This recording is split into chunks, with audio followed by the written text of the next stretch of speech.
Ah. Ça, je vais m'asseoir, on a dit. Ah.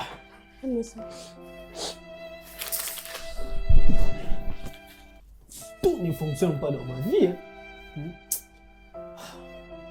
Celle-là, elle me trompe. Ici, les matchs. Depuis que j'ai commencé à parier, rien. Papa André aussi. Vous connaissez Papa André? Le sugar daddy. Vous connaissez Papa André? Non, c'est qui? Si, Papa c'est le André, sugar c'est daddy. le papa à qui on m'a trompé. C'est lui qui a donné 1000 $. On s'est croisé avec lui, elle était dans sa voiture. Wow. Elle me demande non, Attends, non. papa André aussi tu connais? Non, écoute, non. La fille, Ok. elle me trompe avec papa André. Je les ai croisés dans la voiture. La fille a eu les kilos de me dire, Ellie, viens monter. Et toi, tu pensais que c'était son père? Non, mais lui déjà. Et papa André m'a dit, papa André, il m'a dit, on dirait qu'il a conduit, c'est un monsieur qui est dans des sciences occultes. Ah, ça oui, là c'est logique. Parce qu'il faut passer Il m'a dit, en tout cas, la ville. en tout cas, ça ne va pas passer comme ça. Petit, si tu continues, je vais te sacrifier. Si tu continues à faire quoi, toi tu es en train de supplier la fille là. Donc moi, je suis dans des problèmes. Hein. C'est bien fait pour toi. Je vais mourir, elle me trompe. Les matchs, ça passe pas. Quel match n'est pas encore passé? Tout, j'ai même coupé Oui, le mais papier. on connaît jouer la fois passée. J'ai même coupé le papier. 1 million, c'est parti seulement comme ça. Non, mais tu sais que toi aussi tu joues trop. Hein. Déjà, tu as plusieurs problèmes dans la vie.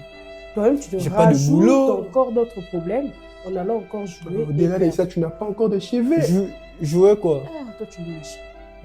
Cheveux, donc il a beaucoup de problèmes dans la vie. Non, C'est vrai, fait, non? tu sais, dans la vie c'est comme ça. Dans la vie, quand tu grandis, tu as des problèmes. Moi, c'est les cheveux qui est parti. Toi, les yeux, ça ne va pas. Lui, il n'est plus intelligent. C'est comme ça. Dans la vie, c'est comme ça. Chacun perd quelque chose. Donc, c'est un peu ça. Jésus, moi, je n'ai pas perdu mon intelligence. Tu m'écoutes? Tu disais quoi? Non, en fait, regarde, je vais t'expliquer quelque chose. Dans la vie, on a déjà suffisamment de problèmes, comme ça, on ne va pas encore se rajouter. Déjà, toi là, en fait, j'ai l'impression vraiment que toi, tu deviens addict. C'est presque chaque jour que toi, tu joues à ça. Ce jour-là, on t'a trompé, oui, mais toi, tout ce que tu trouves à faire, on t'explique d'ailleurs même la réalité de la vie chez toi. Mais non, il faut tout ce que tu trouves à faire, c'est parier. Tu veux te réconforter en pariant. Tout ce que toi, tu veux, c'est parier. Donc, tu deviens clairement addict à ça, en fait. C'est pas bien. Donc, toi-même, tu te crées en fait de problèmes. Raison, hein. Tu as de l'argent. Déjà, tu n'as même pas assez d'argent. Tout ce que tu as, c'est papa et maman qui te donnent. Mais non, le mieux que toi, tu trouves à faire, au lieu même de prendre, tu peux même l'autre fois, il joue pour 10 $, imagine. Non. Là, je joue pour 10 $. C'est peut-être les seuls 10 $ que tu avais en plus en poche. Non. Là, tu commences à déborder. Non, je ne déborde pas. On déborde toujours. Quand on te dit, on déborde toujours. Je te fais comprendre. Papa et maman me donnent l'argent. Oui, c'est papa et maman qui te donnent l'argent. Tu vas mentir. Là, vous commencez à déborder. C'est papa et maman qui te donnent l'argent. Tu ne travailles pas. Tu viens de le dire ici que tu ne travailles pas. Tout ce que tu as comme argent, c'est papa et maman qui te donnent. Déjà, même c'est ça que les peu que tu avais, c'est ça que tu utilisais. Bah 20 $, 30 $. Bon, maintenant, cette fille-là qui t'a finalement trompé. Donc, toi, là, en fait, tout ce que tu savais faire, c'était gaspiller ton argent, donnant à la fille en pariant. On va doser un peu avec les paris. Carrément, j'arrête un peu les paris. Parce que je crois que comment tu nous as entendu? Je dois maintenant parier sur des choses qui peuvent me rapporter. Comme quoi? J'ai réfléchi, je viens de vous dire. J'ai l'impression que tu vas sortir une dinguerie. Mais écoutez, vous n'avez pas la... Attends. Ce papa, vu qu'il est occultiste, il s'est quoi tout permis. Il m'a dit qu'il va me sacrifier. En fait, moi, je veux comprendre. Pourquoi est-ce que d'abord il m'a dit ça? Est-ce que vous savez que notre père, c'est un chef coutumier? C'est toi qui nous l'apprends. Vous ne savez pas? Non. Il croit qu'il va me sacrifier, mais nous, on va prendre de l'avance sur lui. Nous qui? Parle pour toi, hein. Parle pour toi. Nous avec qui? Nous avec qui? Nous avec qui? Non. Déjà, regarde. Mais j'ai peur de mourir. Mais les trucs chez nous, là, j'ai peur de mourir. Tu mourras seul, pas moi avec Non, personne ne va mourir. Non, mais pourquoi il met ce truc chez nous? Pourquoi vous voulez... Vous parlez de la mort d'abord, pourquoi? Mais c'est lui qui a commencé avec la mort. Si tu as cherché la fille de papa, faut pas venir chez moi. J'ai l'impression que vous avez vraiment des sujets aléatoires. Vous parlez de quoi? Qui doit mourir? Qui veut mourir? C'est toi qui ne comprends rien. J'ai dit si tu veux nous prouver que tu sais parler en français. Vraiment. Qui ne comprend rien. Quand papa et maman nous emmenaient à l'école, moi j'étudiais et vous faisiez semblant d'étudier. Tu étudies, tu es ici, tu fais quoi? Va travailler. Enfin, Quake, on est aussi c'est un occultiste. Parce qu'il nous a parlé de la mort dernièrement. Il a dit qu'il va nous parler de la mort. Non, les chrétiens ne peuvent pas mourir. Et le papa là aujourd'hui ne parle de la mort. Moi je vais devenir chrétien, on ne mourra pas. Donc même s'il attaque, on ne va pas mourir. Il faut appeler Quake. Non, il avait promis de nous appeler. Sûrement il est occupé. Attends juste, je lui fais signe. Mais non, en vrai, on doit d'abord savoir, on appelle Quake pourquoi? Écoutez, si on appelle Quake... Lui, il a ses problèmes mentaux. Il faut toujours que Quake vienne on dit mental. Non, j'ai dit le problème. En fait, c'est au pluriel, tu vois. Donc, mental, mental, c'est elle qui a bien étudié. Toi, tu fouillais les cours, non? Bon, tu as commencé avec la calvitie des couilles. Si on appelle Quake, on lui dit que c'est entre nous. On ne va pas dire aux gens s'il est occultiste, qu'il puisse nous... Mon frère, et dis-toi, tu deviens bizarre. Attends, je fais un message à Quake, pardon. Toi, là, j'ai l'impression que ta tête... J'ai dit l'appeler, pas faire un message. Je fais un message parce qu'il peut peut-être être occupé. Ton intelligence est aléatoire.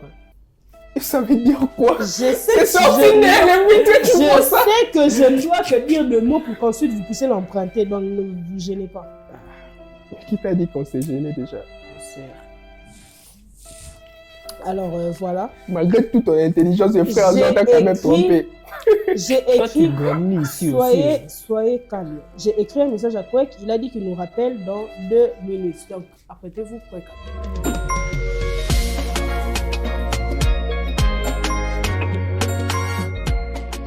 Toujours la Bible de Quake. Toujours la Bible. Toi aussi, au lieu de parler, tu peux passer ton temps à lire la Bible. Tu vois, toi aussi, au lieu de parler. Là où même on paye l'argent, l'école, il n'a jamais lu les cahiers. Là où même on paye l'argent, il n'a jamais lu les cahiers. Toi aussi, au lieu de parler comme ça, tu attends quoi pour qu'on puisse venir te poser. Parlons des vrais sujets de la vie. Oh, c'est une question, c'est un vrai sujet de la vie. Écoutez, c'est un vrai sujet de la vie. On va appeler. D'ailleurs, quoi t'appelles? Voilà. Allô? Allô, Quake? Oui, d'ailleurs, ça tombe à pic. J'étais déjà en train de préparer les lieux. J'avais ok. Bien vous expliquer les choses. J'ai oublié. Projette à l'intérieur, d'où on va voir. Je vais t'interdire avec ma vie. Arrête de blaguer avec moi, je suis pas ton ami. Ok. Bonjour, Quake. Salut. Vous allez bien? Ça va. Ok, bon, moi aussi, je projette à l'écran pour que je sois en mesure de vous regarder. Ah, ok. C'est bon. Voilà. Toujours, Quake, oui. Avant de commencer. Oui. C'est entre nous, hein? Ouais. C'est pas qu'il ne suivez pas, je vous on va pas aller à gauche, à droite, c'est entre nous. Okay. Parce que même les formes des verres là, je vois que c'est entre nous seulement. Tu n'es pas occultiste, c'est pas ça. Non, il est en train de blaguer, il est en train de blaguer. C'est entre nous, quoi. En plus, il connaît tout. Toi aussi, tu es en train de se délire. Non, c'est non. Dernièrement, tu me poses juste une question. Il nous a dit qu'un chrétien ne meurt pas. Même Jésus-Christ était mort, même si c'était pour 3 jours, mais il était quand même mort. Mais lui, quoi, il ne peut pas mourir, quoi, entre nous. Hein? Donne-nous les secrets. Toi, on te dit, tu comprends toujours, mais... Moi, je suis prêt à risquer. Comme on l'a dit à Lingala, je vais mettre en fait, en vrai, quoi, il dit ça parce que papa André l'a promis la mort. Papa André a dit, si tu continues à voir ma fiancée, je sais pas, la fille là qui sortait avec Ellie, tu vas mourir. D'ailleurs, moi, c'est pourquoi Ellie parle de l'occultisme comme ça. Mais tu suis quand même la personne, mais... Otula? Non. Bon, voilà, je vais répondre d'abord à une question. Tu as ta Bible avec toi là? Et il n'a pas de Bible, Ellie. Où est ta Bible? Où est ta Bible? J'ai laissé ça en chambre. Moi, j'ai une Bible rouge, c'est en chambre, mon frère. Alors, lis. Jean chapitre 11, verset 26. Il est écrit quoi? Dans ta Bible. Quelle version, quoi? Parce que toi, quand on lit, tu dis que... N'importe quelle version. C'est Jean chapitre 11, verset 26. Venez, là, on va lire ensemble. Et ça, c'est un problème collectif. Oui. Alors, j'ai des illustrations à vous faire. Alors, voilà. Et quiconque vit et croit en moi ne mourra jamais. Est-ce que c'est moi qui dis ça? Ah, moi. Je vais voir ça de mes Il n'a pas dit pas, il a dit jamais. C'est moi qui ai dit ça. Vit et croit en moi ne mourra jamais. Crois-tu cela? C'est une question avec un point d'interrogation. c'est qui parle? Tu vois ça? C'est ce qu'on appelle en Jésus. théologie Mais un c'est une un question, logia. c'est Vous pas savez, une c'est quoi un définition. logia? On dit quand quelqu'un dit un logia, c'est-à-dire que c'est un discours direct de Jésus. Je suis là. Il dit, celui qui croit en moi ne mourra jamais. Jamais. Donc c'est pour ça que j'ai dit aussi, de la même manière que les chrétiens ne meurent jamais. Je l'ai dit en fonction de ces versets. Quick. Oui. Mais entre nous, Oui. moi je connais des chrétiens quand même s'il était chrétien, sanctification, ils nous traitaient des dons. Nous c'est nous les païens, mais chrétiens, mais j'ai vu des chrétiens mourir. Même Paul est mort. Même pas les morts. Pierre aussi. Fuyer l'impudicité. Bon, maintenant, on va encore faire un autre exercice. Si nous allons dans le livre de Genèse, Genèse chapitre 2, verset 15, même au verset 17, je peux commencer du 15 à 17. Genèse combien? Genèse chapitre 2, de 15 à 17. Genèse, c'est dans le Nouveau Testament. Dans l'ancien. C'est dans Dans l'ancien. l'ancien. Eh. Arrête de parler, on sait que tu es blessé. Bon, Genèse 2,15, l'Éternel Dieu dit, pardon, l'Éternel Dieu prit l'homme et le plaça dans le jardin d'Éden pour le cultiver et le garder. L'Éternel Dieu donna cet ordre à l'homme. Tu pourras manger de tous les arbres du jardin, mais tu ne mangeras pas l'arbre de la connaissance du bien et du mal, car les jours où tu en mangeras, tu mourras. Ok. L'Éternel- Alors, tu peux On t'arrêter finit? là. D'accord. Maintenant, quand tu vas maintenant au chapitre 3, on montre, on voit Adam et Ève manger, mais ils ne sont pas, Tu peux te ils sont pas morts physiquement. Est-ce que tu penses que Dieu a menti? Humainement parlant, je dirais oui. Oui. Mais par contre, lorsqu'on pose la question à la femme, donc à Ève, Ève répond, il dit que quand on lui pose, tu peux lire dans Genèse chapitre 3, Genèse chapitre 3, verset 13. C'est écrit quoi? Christian, évidemment. Après avoir mangé, évidemment. Et l'Éternel Dieu dit à la femme, pourquoi tu fais cela? Mhm. La femme répondit, les serpents m'ont séduite et j'en ai mangé. L'Éternel Dieu dit au serpent, Voilà. pourquoi? Ça, Ok. c'est la version Semer. Donc, Non, lui c'est quand? lui, c'est bon. La version Semer dit, c'est le serpent qui m'a trompé. Ok? Parce qu'en hébreu, le verbe tromper et séduire, c'est la même chose. Ok? Parce que chez les Hébreux, la séduction, c'est un mensonge qu'on maquille pour amener quelqu'un à venir vers toi. C'est comme ça qu'il réfléchissait. Tu vois, donc si la Ève dit qu'il a trompé, c'est que Ève reconnaît que Dieu avait dit la vérité. Maintenant, il faut arriver à comprendre. Soit, c'est nous qui ne comprenons pas le langage de Dieu.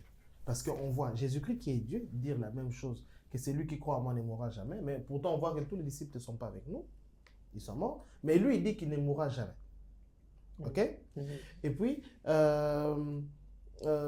Jésus-Christ lui-même, il dit à Adam et Ève que si vous mangez, vous mourrez. Mais on voit, il mange, mais physiquement, il ne meurt pas.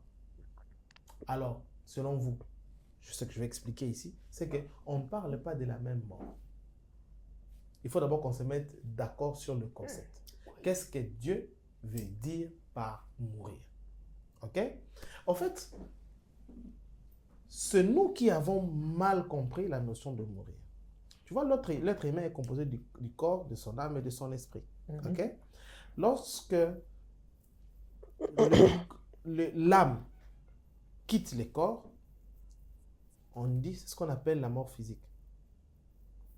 Parce que lorsque quelqu'un meurt physiquement, si je prends par exemple un homme qui est un cadavre, et puis je prends un vivant, on leur ouvre le ventre donc dans une salle d'opération, tu chercheras quelle est la pièce qui est tombée en panne dans l'un, l'autre, qu'est-ce qui est ici qu'il n'y a pas là-bas, qui fait que celui-ci vive et l'autre continue et est mort, tu ne verras rien. Tu verras absolument rien. Tu verras que tous les organes seront à leur place, mais celui-ci est mort. L'autre, les organes est au même endroit, mais celui-ci est encore vivant. Le cœur est en train de battre. Tu comprends? Parce que la différence, c'est que l'élément qui fait que celui-ci soit considéré comme étant mort ou vivant, ce n'est pas quelque chose de physique. C'est un esprit qu'on appelle l'âme. L'âme et le corps, quand ils sont ensemble, on dit que la personne est vivante. Lorsqu'ils se séparent, on dit que la personne est morte. Pourquoi? Parce que le corps n'arrive plus à être en mouvement. L'élément qui lui permet de bouger, c'est son âme. Ok? C'est comme je donne l'exemple d'une machine à laver. Ok? La machine à laver, pour qu'il fonctionne, il faudrait qu'il y ait de l'électricité. Mais si on débranche l'électricité, tu entres à l'intérieur, ou bien tu ouvres tout ce qu'il y a dedans, tu branches, tu vois que ça tourne, tu débranches, tu vois que ça ne tourne pas, tu cherches à regarder quelle est la chose que tu verrais qui fait qu'il bouge ou il ne bouge pas, tu ne verras rien. Parce que l'électricité, on ne le voit pas avec les yeux. Mais c'est l'élément qui permet à ce que cette machine-là puisse bouger ou ne pas bouger. Amen. C'est comme aussi l'âme. L'âme aussi dans le corps de l'homme, c'est cet élément qui permet à ce que l'âme puisse bouger, le corps puisse bouger ou ne pas bouger. Tu le vois même tout au début, lorsque Dieu, à Genèse chapitre 2, lorsque Dieu crée Adam, on dit, lorsqu'il finit de le créer, il était là, inerte, il ne bougeait pas. Il a suffi qu'il puisse souffler sur lui, et puis on dit, il devint une âme vivante. Tu vois? Alors, oui, je t'écoute, oui. Il y a le corps, l'âme et l'esprit. Mais est-ce que le corps, c'est vrai que le corps meurt, mais est-ce que l'âme aussi meurt? Ou l'âme, c'est quand ça quitte le corps, l'âme, ça meurt ou l'âme aussi vit éternellement? Ok. Avant de répondre à ta question, j'aimerais qu'on se mette d'accord sur un fait. C'est que tout ce que Dieu crée vit éternellement. Dieu ne meurt pas et il ne crée jamais quelque chose qui peut mourir. Alors le corps? Même le corps, il ne meurt pas, il change juste d'état. En fait, le corps, au départ, c'était du sable et puis il revient sable. En fait, il ne meurt pas. Il revient dans son état. Qui t'explique la Bible? Dieu dit que vous étiez poussière et vous retournerez dans la poussière. Il ne meurt pas. Ok? Donc, il était sable et il rentre sable. Mais maintenant, je vais t'expliquer maintenant une chose. Ce que nous appelons mort, c'est lorsque quelque chose... En fait, la mort en soi, c'est comme ce qu'on appelle l'obscurité. En réalité, l'obscurité n'existe pas. L'obscurité est le mot qu'on a trouvé pour exprimer l'absence de la lumière. Mais en soi, l'obscurité n'existe pas. C'est comme la mort, en réalité, elle n'existe pas. La mort, c'est le mot qu'on a trouvé pour identifier ce qui est contraire à la vie. Tu comprends? Par exemple, je donne un cas simple. J'ai fait un tableau, je vais vous montrer ici, je ne sais pas si vous arrivez à voir là. Oui, c'est bon. Voilà, j'ai fait un tableau des vivants et des morts. Ok? C'est quoi en fait? Les vivants respirent, les morts ne respirent pas. Les vivants bougent, les morts sont inertes, ils ne bougent pas. Je peux zoomer pour que vous voyez mieux. Voilà. Voilà. Tu vois? Voilà. Ok? Donc, les vivants respirent, les morts ne respirent pas. Les vivants bougent, les morts ne bougent pas. Les vivants régénèrent leurs cellules. Tu vois, par exemple, ce qui fait, par exemple, que les ongles poussent, que les cheveux poussent. Bon, Élie, là. Ce qui fait que les ongles poussent, que les cheveux poussent, ok? Que l'homme grandisse. C'est parce qu'il y a en lui des cellules qui se régénèrent. Et ça fait ça, ok? Mais par contre, c'est l'inverse avec les morts, ok? Pendant que les morts ont des cellules qui se régénèrent, qui fait en sorte qu'il y ait des renouvellements des ongles et tout ce qui s'ensuit, les morts et les cellules se dégradent au point de pourrir et de redevenir la poussière, donc du sable. Ok? Et puis, les vivants réfléchissent, mais les morts n'ont aucune activité cérébrale. Donc, ils réfléchissent pas, leur cerveau ne fonctionne pas. Ok? Les vivants ont la liberté de mouvement. Mais les morts, ils sont emportés au gré de ceux qui sont considérés comme étant vivants. Là où on les place, ils restent là. Ok? En fait, ce que je vais expliquer, c'est quoi? C'est qu'en fait, en réalité, ce qu'on appelle la mort, c'est un mode de vie qui est opposé. En fait, c'est une façon d'exister. Voilà, c'est ça que je préfère dire ça comme ça. C'est une façon d'exister qui va à l'opposition de ceux qui sont en vie. Donc, tout ce que ceux qui sont en vie font, ceux qui sont morts ne le font pas. Ok? Alors, maintenant, puisque tu as posé la question sur l'âme, en fait, l'âme aussi vit. Ok? Et l'âme, comme les cas dont je t'expliquais, dans le livre des versets, c'est dans Genèse chapitre 2, où on dit que Dieu souffla à l'homme les souffles de vie et il devient une âme vivante. Ok? C'est-à-dire que quand on dit qu'il devient une âme vivante, c'est-à-dire que cette âme-là avait la vie. C'est qu'avant, cette âme-là n'en avait pas. Ok? Et quand on n'a pas la vie, c'est qu'on a automatiquement la mort. Parce que la mort, c'est les mots, comme j'ai dit, qui expriment l'absence de la vie. Ok? Mais alors, regardez. Une fois, les disciples sont avec Jésus et Jésus leur pose la question de savoir, dites-moi un peu, ici, là, quand les gens me voient, ils disent que je suis qui? Donc, on va dire, d'autres disent que tu es prophète, d'autres disent que tu es ceci, d'autres disent que tu es ceci. Et puis il dit, et vous pensez que je suis quoi? Pierre répond, il dit, tu es le Christ, le Fils du Dieu vivant. Ok? S'il dit le Christ du Dieu vivant, c'est qu'il y a des dieux qui sont morts. Ok? Ok. S'il dit tu es le Christ, le Fils du Dieu vivant, ça signifie qu'il y a aussi des dieux qui sont morts. Ok? Alors, qu'est-ce que cela veut dire? Cela veut dire que de la même manière que les morts sont ceux qui ont des comportements contraires à ceux qui sont vivants, il existe aussi des esprits qui ont des comportements contraires à celui des dieux. Alors Dieu, lui, dans le monde des esprits, il a ce qu'il appelle la vie des esprits. Ok? Et puis, le diable a ce qu'on appelle la mort des esprits. Je ne sais pas si je me fais comprendre. Dans la Bible, on nous parle de la mort spirituelle et de la vie spirituelle. Parce que, comme je vous ai expliqué, je crois, la fois passée, c'est que dans la Bible, chaque fois qu'on voit le mot vie, parce que la Bible a été traduite, ce n'est pas toujours le même mot qu'on voit. Ok? Chez les Hébreux, il y a beaucoup de mots. Ils ont même séparé ça. La vie dans les cieux, celle que Dieu vit, ils appellent ça Zoé. Ok? La vie de l'âme, ok? La vie de l'âme, ils appellent ça Psuké. Ok? C'est là que vient psychique, l'intelligence, la pensée. Ok? Et puis, la vie du corps. Ce que j'appelle la vie du corps, là, les bios, c'est quoi? C'est comme par exemple le cœur qui bat. Quand le cœur bat, personne ne contrôle ça. Ok? C'est même nous, là, on ne contrôle pas, le cœur, il bat. Il y a une certaine vie qu'il y a dans notre corps qui est en dehors de notre contrôle. Le cœur qui bat, les cellules qui se régénèrent, que tu le veuilles ou que tu ne le veux pas, ça va se régénérer. Ça ne dépend pas de toi. Les sangs qui circulent dans le corps. Ok? Les sangs circulent dans le corps. Tu ne peux pas dire, bon, maintenant là, arrêtez-vous. Non, ils circulent. Tu ne contrôles pas ça. Ok? Cette vie-là, c'est ce qu'on appelle bios. C'est ce qu'on appelle, c'est de là que vient le mot biologie.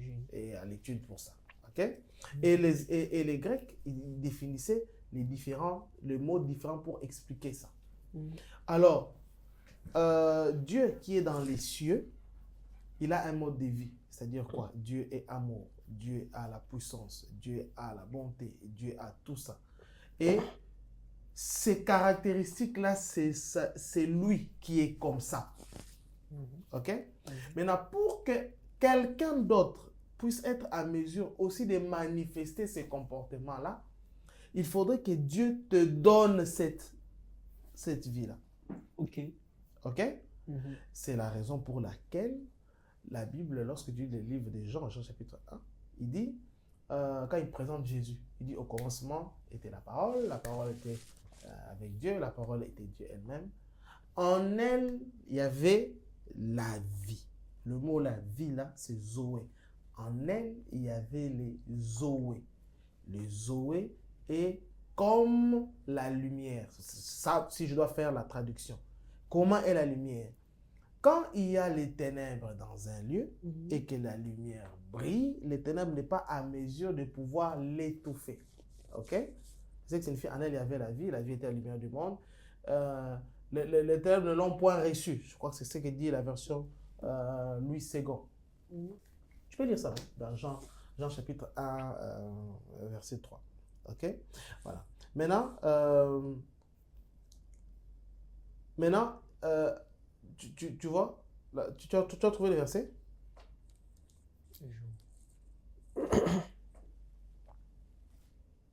Voilà. Donc, en elle, il y avait la vie est la lumière du monde. La version Semer explique ça bien, il dit étouffer. Parce que le mot recevoir, là, c'est empêcher que ça éclate. Et Jésus, et Jean voulait nous expliquer que la puissance de Dieu, peu importe les niveaux de grandeur du ténèbre du diable, quand seulement lui, il vient, de la même manière que la lumière chasse les ténèbres, la puissance du diable n'est jamais en mesure de pouvoir retenir la puissance de Dieu. Je peux lire ça, quoi. Oui, vas-y. Jean 1,3. Toutes choses ont été faites par elle et rien de ce qui a été fait n'a été fait sans elle. En elle était la vie était la lumière des hommes. La lumière, lui, dans les ténèbres, et les ténèbres ne l'ont point reçue. Ok. La version Semer dit... Tu as la version Semer là? Non, j'ai les paroles de vie et français court. Voilà. Donc, moi, je peux te trouver la version Semer. Dans la version Semer, tu as dit c'est Jean chapitre 1, verset combien? Verset 5. Pour que j'aille directement 5. à l'endroit. Voilà. Jean 1, 5. Semer. Voilà. Voilà. Jean 1, 5. Jean 1, 5. Voilà. Écoutez ce que dit Semer. Il dit la lumière, voilà. Il dit en lui résidait la vie. Le mot vie là, c'est sauvé. Et cette vie était la lumière des hommes. La lumière brille dans les ténèbres et les ténèbres ne l'ont pas étouffée. Ok? Voilà comment est-ce que Seigneur explique ça. Quand il dit reçu, ça veut dire retenir. Ok? Il n'est pas en mesure de l'étouffer, de les retenir. Alors, maintenant, qu'est-ce que je voulais expliquer par là? C'est que aujourd'hui, dans la théologie aujourd'hui, maintenant, qu'est-ce qu'on fait? On a voulu maintenant en français faire la différence entre Zoé et la vie psuké. Ok? Alors, la vie Zoé, c'est ce qu'on appelle souvent la vie éternelle. Ok? Et la vie psuké, c'est la vie qui consiste à mourir. Parce que les bios, là, ça, on ne contrôle pas ça. Ok? La vie psuké, c'est ce que nous appelons la mort. C'est lorsque l'âme et le corps se séparent. On perd sa vie de l'âme et puis on n'existe plus. De même aussi, lorsque la Bible dit que nous étions créés à l'image et à la ressemblance de Dieu. Ça signifie quoi? Le mot là, image, c'est le même mot que l'on voit que Jésus il dit lorsque on lui pose la question s'il peut payer les impôts. Alors il dit, de là, c'est le mot effigie aussi. Dans la pièce là, il y a l'effigie de qui? Il a dit de César. Il dit, ah ok, il faut rendre à César ce qui est à César et à Dieu ce qui est à Dieu. En fait, ce qu'il voulait dire, c'est quoi? Dans une pièce, même chez nous, dans notre argent, ok, on met des dessins, des images dessus, ok. Quand un papier a cette image-là et que tu déchires ça, ça devient une infraction. On peut t'arrêter pour ça. Parce que ce papier-là a un pouvoir. Ces dessins-là qu'on a placés dessus, ça a un pouvoir. C'est une infraction de pouvoir les déchirer. L'homme aussi, quand Dieu l'a créé, il était juste un simple papier. Et Dieu a pris sa vie éternelle.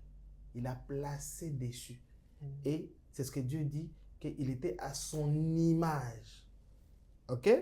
De sorte que quand la créature regardait Adam, il le respectait. C'était comme de l'argent qu'on ne peut pas attaquer, qu'on ne peut pas déchirer.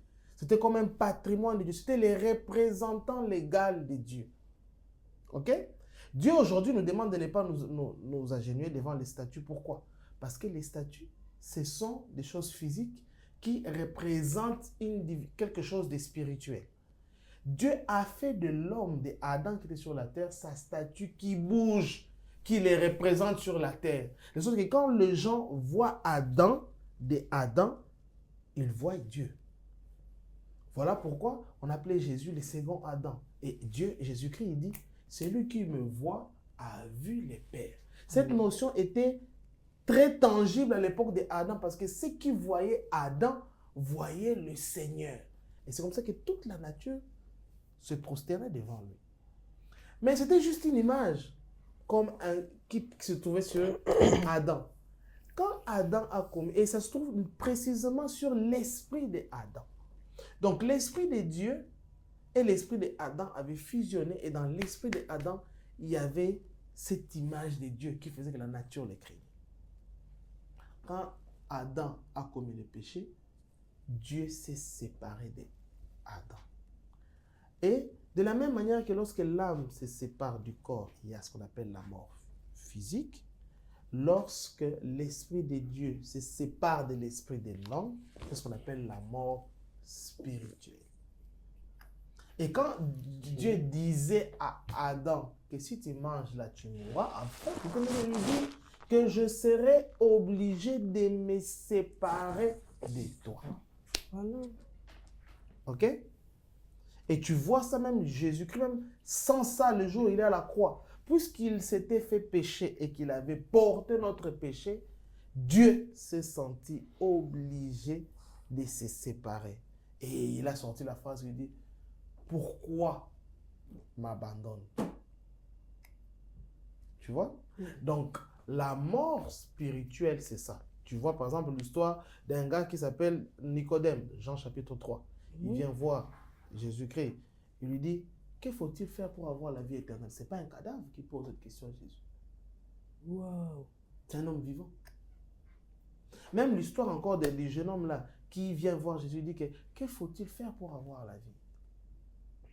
Ok? Pourquoi il pose cette question-là? Parce qu'il n'est pas mort, il est vivant. Mais il demande la question de savoir comment il fait pour être comme Jésus. En fait, la vie, c'est comment? Je vais atterrir là parce que j'ai autre chose à faire aussi. J'ai une prédication à préparer. Je fais cette illustration pour que vous compreniez. Ok? Vous voyez, regardez sur cette table. Ça, c'est une table pour déco. Supposons que j'ai la main là. Je vais vous expliquer les principes à travers lesquels le péché est entré à l'humanité. Ok?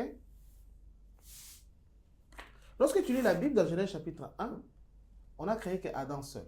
Bon, dans Genèse chapitre 1, pardon, on dit Dieu créa les êtres humains à son image. Donc, il créa Adam, il les créa homme et femme. Ok? Ça, c'est l'esprit de l'homme que Dieu a créé. Et en ce moment-là, Dieu nous avait créés tous. Moi, mes enfants, les enfants de mes enfants, nous tous les êtres humains étaient créés dans Genèse chapitre 1. Voilà pourquoi Dieu pouvait dire à Jérémie, avant que tu ne sois conçu dans les ventres de ta mère, je te connaissais déjà et je t'avais établi prophète des nations. Parce que Dieu le connaissait déjà, parce qu'il avait déjà créé dans Genèse chapitre 1. Tous les êtres humains étaient là-bas. Et puis, mais là, ils n'étaient pas physiques, ils étaient esprits. Parce que dans la Bible, quand tu vois, on parle de créer, on parle d'esprit. Mais quand on parle de quelque chose de physique, on dit de former. Tu vois, dans Genèse chapitre 1, on dit créer. Dans Genèse chapitre 2, on dit former. Ok? La forme. Voilà par exemple l'histoire de Jésus dans le livre des Hébreux, chapitre 10. Il dit, tu n'as agréé ni holocauste, ni ceci, ni ceci. On sait que Jésus-Christ n'est pas un homme. Il n'a pas été créé parce qu'il est Dieu. Mais il dit, mais tu m'as formé encore. Ok? Parce que Jésus-Christ existait depuis le commencement du monde, il a toujours été là. Mais pour venir sur la terre, Dieu lui a formé un corps et l'a placé dans le ventre d'une femme qui s'appelait Marie. Ok? Maintenant, je voulais vous expliquer un principe de l'humanité. C'est que quand l'homme, supposons que ça, c'est l'homme, ok? Donc Dieu, quand il crée l'homme, il crée la femme, ok? Quand on est dans Genèse chapitre 2, maintenant il commence maintenant à former. C'est-à-dire il crée la forme de l'homme, et puis après, il lui met le souffle de vie. Ce que je voulais vous expliquer ici, c'est quoi? C'est que l'homme et la femme ne sont pas conçus de la même manière.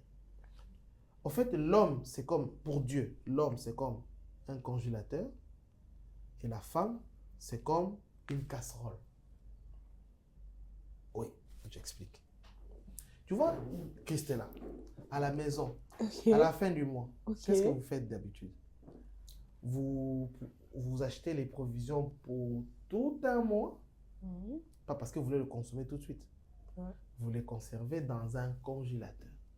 Ok? Et puis chaque jour, vous prenez ce dont vous voulez manger, vous le mettez dans le casserole pour le préparer et puis pour le consommer. Ok? C'est aussi pareil.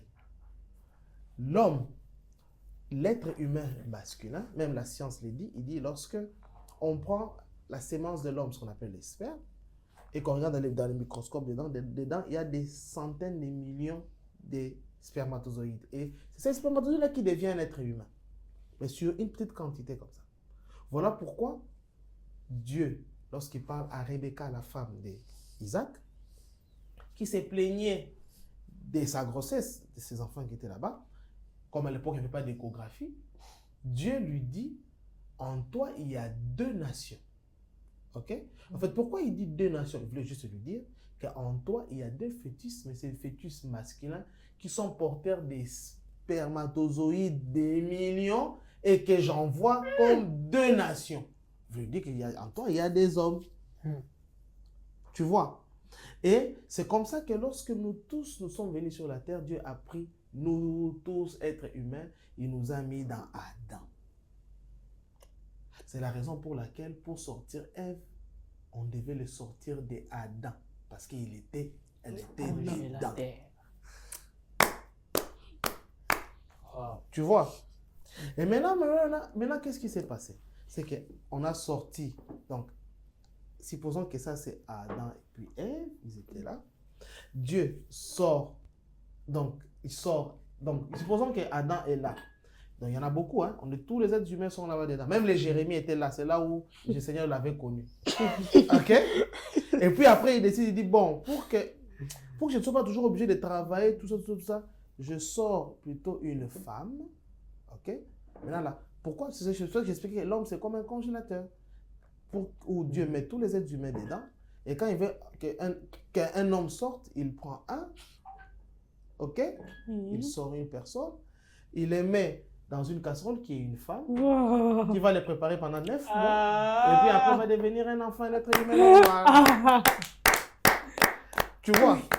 Donc, c'est comme ça, en fait, les principes. Donc, maintenant, qu'est-ce qui s'est passé? Le diable... Je te disais que tu n'étais pas intelligent, tu n'as rien compris. Non, là, tu l'avais. Toi, tu n'as rien compris. Non, que Dieu t'accorde l'intelligence, fils. Voilà. Donc maintenant, regardez maintenant comment ça se passe. Dieu crée l'être humain, donc il est homme. Il a tous les êtres humains dedans. Et puis il sort Ève comme une aide semblable afin qu'ensemble, ils puissent commencer à avoir maintenant d'autres enfants. Le diable se rend compte de ça. Qu'est-ce que le diable fait? Il le pousse à pécher. Ok? Maintenant, regardez ce qui se passe. Il y a encore d'autres humains là-dedans. Le diable le pousse à pécher. Or, le péché que nous commettons, la Bible dit, la vie de l'homme est dans son sang, c'est un livre de Lévitique. Ok? C'est-à-dire que la malédiction, les bénédictions de l'homme, c'est dans son sang. C'est pour ça qu'on sait savoir dans le sang, on sort l'ADN pour connaître si c'est l'enfant de quelqu'un ou c'est pas l'enfant de quelqu'un. En biologie même, on dit que les gènes, ce qu'on appelle les génotypes et les phénotypes, c'est-à-dire que ce qui permet à l'enfant d'avoir la forme physique de son papa, ou la voix de son papa, ou bien le comportement, ce qu'on appelle les génotypes, donc le comportement de son papa, c'est parce que justement, il hérite les sangs de son papa. Donc dans les sangs, il y a le comportement, il y a la forme physique, mais ce que la science ne sait pas, il y a aussi la malédiction et les bénédictions de quelqu'un. Mais, Kwek, dans le terrain où tu nous amènes, il y a une question qui me vient en tête. Oui. Selon les écritures, tout ça, comment tu montres que tu maîtrises, je me dis que Bon, je ne maîtrise pas, c'est Dieu qui m'apprend. Jésus-Christ, il est venu nous sauver.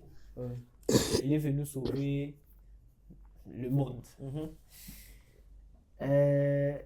En lui, il n'y avait pas de péché.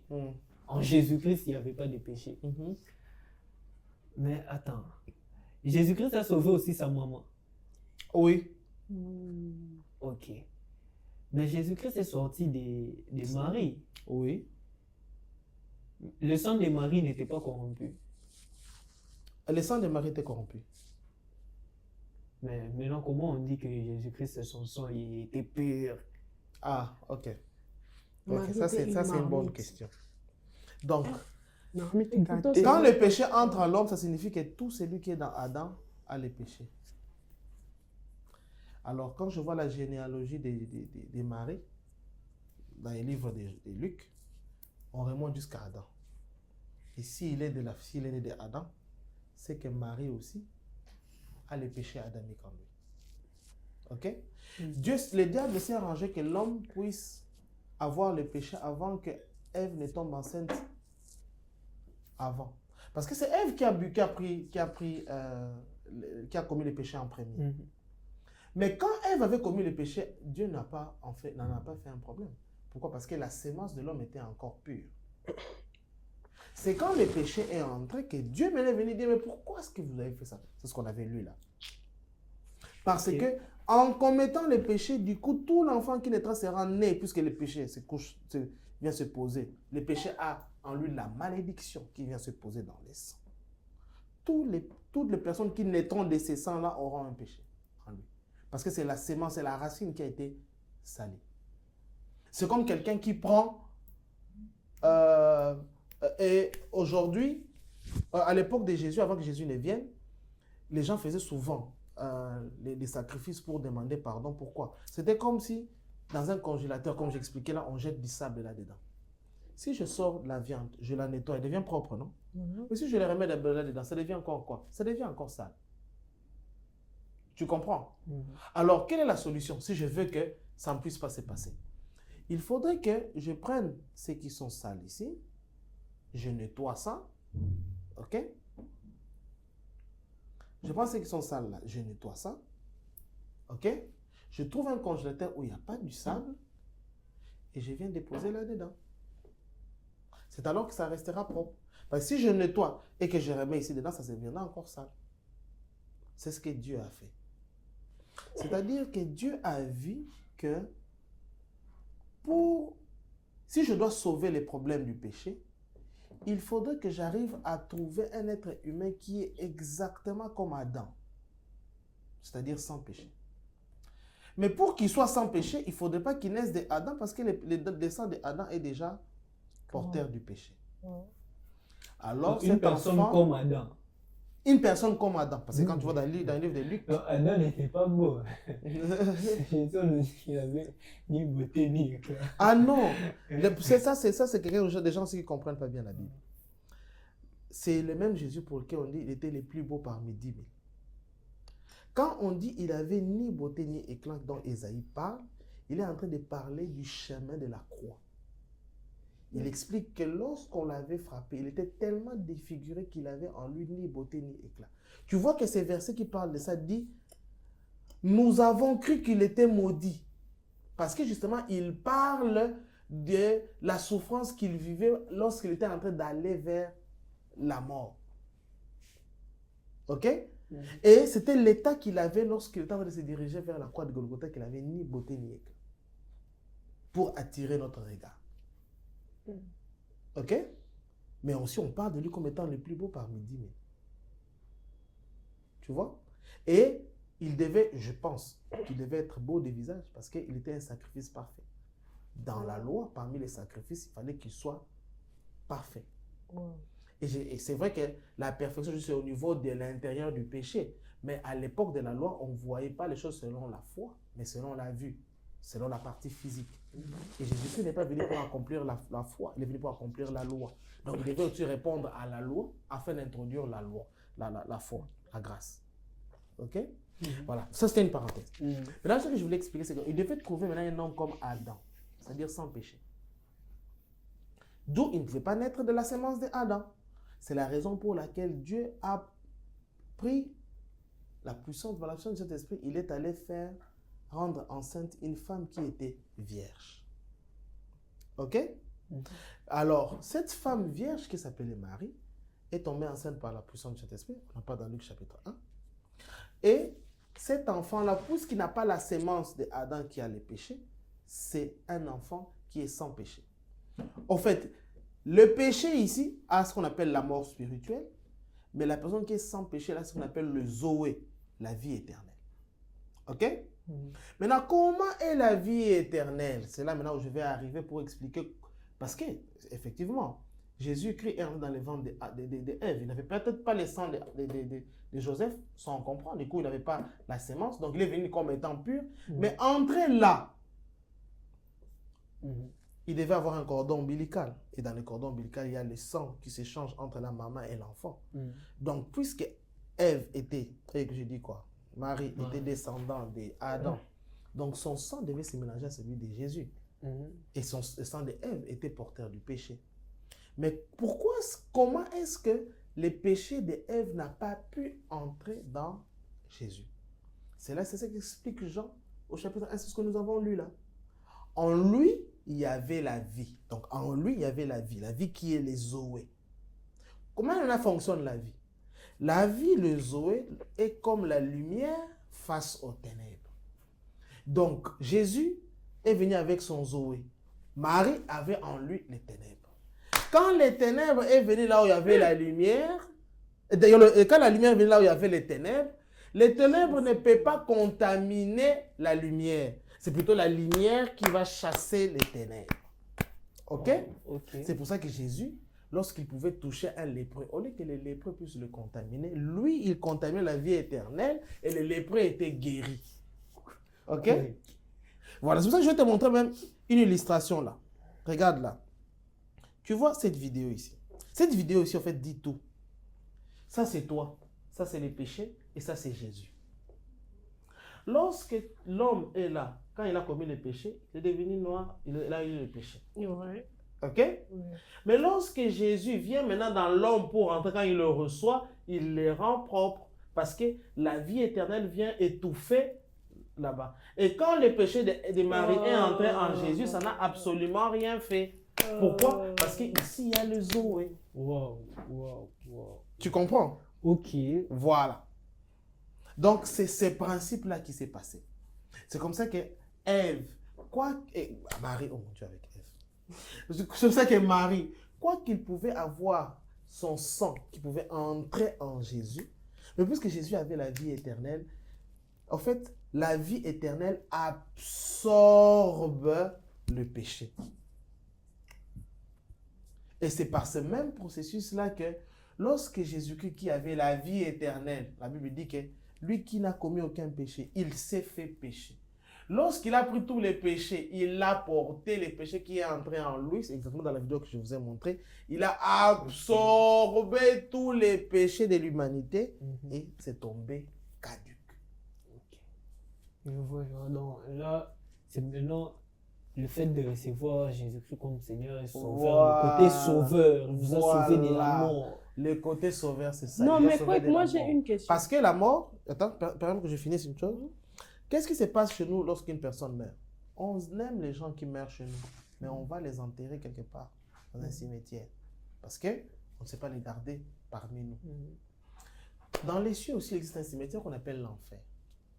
Ok? Lorsque quelqu'un est mort spirituellement, peu importe l'amour qu'on a pour lui, ce qu'on fait lorsqu'un esprit est mort, la seule chose qu'on peut faire, c'est aller enterrer cette personne-là dans les cimetières du royaume des cieux qui est l'enfer. Voilà pourquoi ceux qui vont aller en enfer ne vont pas y aller parce que Dieu ne les aime pas. Ils vont y aller parce que, justement, quand quelqu'un meurt, il faut qu'on puisse l'enterrer. Et là, on enterre les esprits morts, évidemment, c'est là-bas. Voilà pourquoi, quand on est encore sur la terre, comme il y a encore le bios qui fonctionne, comme même il y a le péché au niveau de ton âme qui fait que tu as la mort spirituelle. Vous voyez l'image que j'ai expliquée là? Je peux même la reprendre. Quand les péchés entrent en Jésus, qu'est-ce qu'il fait? Les péchés n'ont plus d'effet. Ok? Alors, qu'est-ce que maintenant Jésus-Christ veut expliquer par là? Jésus-Christ veut expliquer ceci, que la mort spirituelle, quand elle est dans chez nous, lorsque nous recevons Jésus-Christ, qu'est-ce qui se passe? Jésus-Christ vient faire un avec nous. C'est ce qui s'est passé dans cette vidéo-là. Et en faisant un avec nous, les péchés maintenant disparaissent. Tu vois? Les péchés maintenant s'en vont. C'est ce qu'on appelle maintenant, nous sommes nés de nouveau, devenant une nouvelle personne. Mais regardez un peu cette vidéo ici. J'aimerais faire une petite précision. Ok? Lorsque les péchés viennent là, tu vois, c'est noir, n'est-ce pas? Lorsque Jésus-Christ vient, ok? Lorsque Jésus-Christ vient, il nous sauve du péché. Nous sommes sans péché. Mais tu vois, ces péchés-là ne disparaissent pas tout de suite. En fait, pendant que c'est en train de travailler à l'intérieur, le péché, le verre devient de plus en plus blanc. Et c'est ce qui arrive des fois avec nous. Tu vois, quelqu'un, il est né de nouveau, mais il a encore quelques tares, quelques habitudes des pécheurs. En fait, c'est rien du tout. C'est seulement le processus. Mais il faudrait que le Seigneur continue à l'arroser pour que ça devienne complètement blanc. Ok. Voilà pourquoi Jésus-Christ, en plus du fait qu'on le reçoit, il nous demande aussi de se soumettre au Saint-Esprit afin qu'on puisse se perfectionner en lui. Vous comprenez? Oui, écoute, Ah, j'ai oublié ma question. tu as oublié, hein? Bon, peut-être que si tu vas te rappeler, tu vas te souvenir. Ouais? Moi, ma question, c'était genre, on reçoit Jésus-Christ comme Seigneur et Sauveur. Seigneur, on l'a déjà compris. Sauveur aussi, on l'a déjà compris. Maintenant, là, dans votre illustration, le verre et tout, quand Jésus-Christ est venu, c'est Jésus-Christ qui est venu habiter en nous. Oh oui. C'est Jésus-Christ qui est venu habiter en nous. En réalité, en réalité, je dois être très précis. C'est en réalité le Saint-Esprit qui est venu habiter en nous. Non, ça c'est deux choses différentes. Non? Le Saint-Esprit Saint-Esprit et Jésus-Christ, c'est deux personnes différentes. Enfin, c'est une personne, la Trinité aussi. C'est une personne, deux personnes, je sais pas, c'est deux personnes. Trois personnes. C'est deux personnes différentes. Mais Il y a maintenant, trois. Il y a trois personnes dans une seule personne. Est-ce qu'ici on a parlé du Père qui est entre vous aussi? Non, tu as parlé de la Trinité dans l'esprit. Enfin, Ok. vous avez dit que c'est Jésus-Christ qui vient entrer et vivre en nous. Mais là, vous venez encore de dire que c'est le Saint-Esprit qui vient vivre en nous. Oui. Non, il a dit qu'on doit se soumettre au Saint-Esprit. Oui. C'est En le fait, Saint-Esprit qui vit en nous. En vrai, ouais, qui vient vivre en nous? Jésus Jésus ou le ou le Saint-Esprit? Saint-Esprit, voilà. Ce n'est plus moi qui vis, C'est le Christ Saint-Esprit qui vit en moi. Ah, donc Paul avait tort. Non. Mais il a Paul dit c'est avait Christ qui raison. vit en moi. Toujours pas Mais prendre il des faut maintenant conclusions arriver à très hâtives. bien comprendre. Le problème, c'est que j'ai une prédication à préparer. Et c'est un sujet très, très long. Donc, il faudra qu'on trouve un autre jour pour en parler. Pardon, quoi? Elie a raison ou il a tort? Non, Paul avait raison, oui ou non? Paul avait effectivement raison. Paul avait raison. il dit Donc la c'est vérité. Elie qui n'est pas intelligent. Tu sais, parfois, une personne, il met les lunettes pour paraître intelligent. C'est toi qui n'es pas intelligent parce que tu as tort ici. Toi, ça ne marche pas. C'est toi qui n'es pas intelligent, je confirme. Merci, donne-moi. Frank. Oui, mon téléphone. je veux. Donc, vous avez compris ici? Donc, la femme, c'est comme une Et- casserole, l'homme, c'est Ok. comme un congélateur. Oui. Et la femme Tu es une permet à ce casserole. que... et donc, c'est ce qui fait que Ève, donc vous avez compris maintenant que Jésus-Christ est mort pour Marie. Une Mais casserole Marie ne pouvait pas gâtée. contaminer Jésus-Christ parce que Jésus-Christ en lui avait Zoé. Mais par contre, Jésus, quand il est mort à la croix, il est mort à la croix aussi pour Marie. Une dernière question qui m'est venue avant que vous partez. Quoi. Oui. En fait, vous dites que Jésus avait la vie éternelle, en fait. Il a Il la avait vie les éternelle, autres. peu importe le péché, ne peut pas le corrompre. Et Mhm. pourquoi il n'est pas seulement allé chez Adam ou chez l'homme qui est genre le conservateur de tous les hommes en lui pour briser ses péchés qui est en lui? Pourquoi il n'a Mais pas je dit- me- Et il est Pourquoi directement non? passé chez... Ouais, mais exactement, moi il aussi, est je me directement demande, passé chez... hein, pourquoi est-ce que Ok. Jésus voulait seulement mourir aussi à la croix? Genre, il pouvait dire aussi que non, à partir d'aujourd'hui, tout le monde vous êtes sauvés. Et puis pourquoi c'est moi à la croix? On Bon, pouvait les lapider comme les autres, c'est moi, et puis... pourquoi voilà. seulement la croix et pourquoi il n'est pas passé chez Adam, lui qui était le conservateur, le congélateur, comme vous l'avez dit? Parce que la femme est... Non, j'ai pas... pas intelligent. C'est une illustration, hein? Ok. Casserole, Donc, si je gâté. comprends bien, il faut que je vous explique pourquoi Jésus-Christ devait nécessairement mourir à la croix. Il faut que je vous explique, en fait, on reçoit que le Saint-Esprit vient Jésus-Christ. Et pourquoi il n'est pas passé chez Adam, lui qui était le Pourquoi il n'a pas conservateur? directement sauvé Adam? Pourquoi il n'a pas Il directement est sauvé passé Adam? chez la femme. Ok. Bon. Pour aujourd'hui, on va se limiter là parce que le temps est passé. Je dois préparer une prédication pour demain. Ah quoi, toujours. Oui. Non, mais quand Toujours. j'ai arrêté de parier, j'ai pris la décision. Ah, mais oui, ça c'est une bonne idée. Mm. C'est une bonne idée. Tu sais que parier, un parieur est addict. L'addiction que donne le pari n'est pas différente de la mort. Oui. La mort, en fait, quoi? La faute, pourquoi est-ce que Dieu ne veut pas que l'homme ait la mort en lui? Parce que la mort te rend addict à pécher. Quand la mort est en toi, tu ne sais pas t'empêcher de commettre du péché. Tu ne peux pas t'empêcher. Et Dieu n'aime pas, il est un Dieu jaloux, il n'aime pas qu'à part lui, il y ait autre chose qui est de l'addiction en l'homme.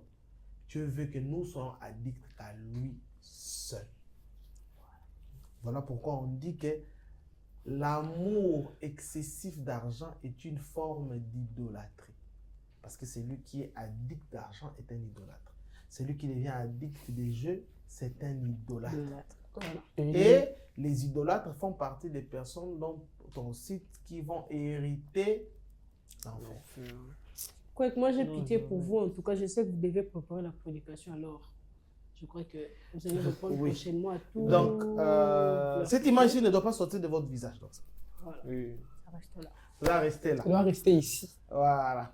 Donc, vous avez compris pourquoi je vous ai fait cette illustration, c'est pour vous expliquer. Donc, la notion de l'homme et de la femme, etc. Pour que vous voyez comment est-ce que le péché est entré sur la terre. Donc, nous devons être pardonnés, pas parce que nous nous comportons bien, parce que nous avons hérité du sang d'Adam.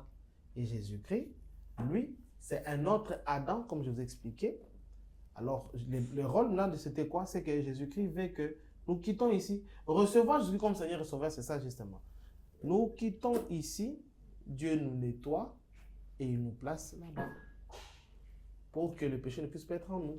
Dieu prend encore une autre personne qui reçoit Jésus comme Seigneur et Sauveur. Dieu le sort de là, il les nettoie et il les place là-bas. Ok? Ça ici, c'est ce qu'on appelle le monde. Ça ici, c'est ce qu'on appelle l'église. Église signifie sortir en dehors des ek et puis l'ésis. C'est ce qui a donné ecclésia. Bravo. Bravo. Donc, l'église, c'est ça. Ou, de la même manière qu'à Adam, il y avait, dans Adam, il y avait tous les êtres humains dedans avec le péché. Ce que Dieu a fait, c'est que en Jésus-Christ, il y a toutes les personnes dedans qui sont sans péché et qui héritent de la vie éternelle avec Jésus. Et ça, c'est ce qu'on appelle l'église. Ça, c'est ce qu'on appelle le monde. Quand Dieu dit, Dieu a tant aimé le monde, il a tant aimé ces gens ici, qui étaient dans Adam, qui ont commis les péchés, qu'il a donné Jésus-Christ, afin que quiconque quitte là, croit en lui, et par la foi, on est nettoyé des pardons et du péché, qu'il hérite la vie éternelle. Wow. C'est ça que signifie Jean 3,16. Wow. Voilà. Donc, je crois que j'étais assez clair pour aujourd'hui. Oui. La prochaine fois, rappelez-moi, je dois vous parler de... Maman. Non, la mort, c'est ce qu'on explique Non, pas aujourd'hui. la mort. Je dois vous parler de... On reçoit qui entre Ah oui, Saint-Esprit, Jésus. Pourquoi Jésus. c'est le Jésus-Christ est mort, Saint-Esprit? c'est mal. À la Pourquoi il devait seulement mourir? C'est Pourquoi il n'est pas passé par Adam pour nous sauver, vu que c'était lui le conservateur? Ok. Avec ta question. Donc, écrivez-moi ça Tu sur poses cette WhatsApp question, pour je que t'ai je jamais puisse dérangé. retenir ça comme ça la prochaine fois. Je vais encore vous appeler comme aujourd'hui pour qu'on D'accord, puisse d'accord. continuer. D'accord, d'accord. Donc pour aujourd'hui, là, moi je vous prends congé de vous. Il faut que je finisse ce que je suis en train de faire. Et ciao, ciao. Ciao, Kwek. Donc on se voit la prochaine fois. Mm. Bye bye. Coupe d'abord l'appel. Coupe d'abord l'appel. Pourquoi quand dit je prends congé de vous? Hein? C'est lié ça aussi, tu comprends pas. Écoute, tu diras que je suis pas intelligent. Non, mais écoute, non. Ah. On écoute d'abord l'idée. Tu réagis comme une personne vraiment. Hein? Quoi qu'a dit, Casserole. quoi qu'a dit, Ça te je regarde prends pas. congé de vous. Hein? Je prends congé de vous. Aujourd'hui, c'est le lundi. Il est au boulot. Il n'est pas en congé. Quand j'ai dit que tu n'es pas intelligent, tu ne l'es pas, Élie. Et j'ai peur que tu ne le deviennes jamais.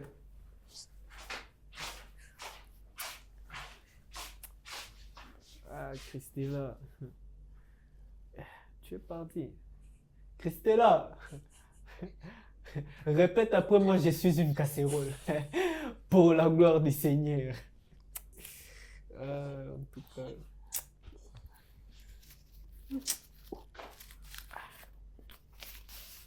Et j'arrête vraiment. Bon, j'arrête, hein. Eh! Mais c'est André! Oh! Oh! Mais j'avais gagné! Oh! Non, bon,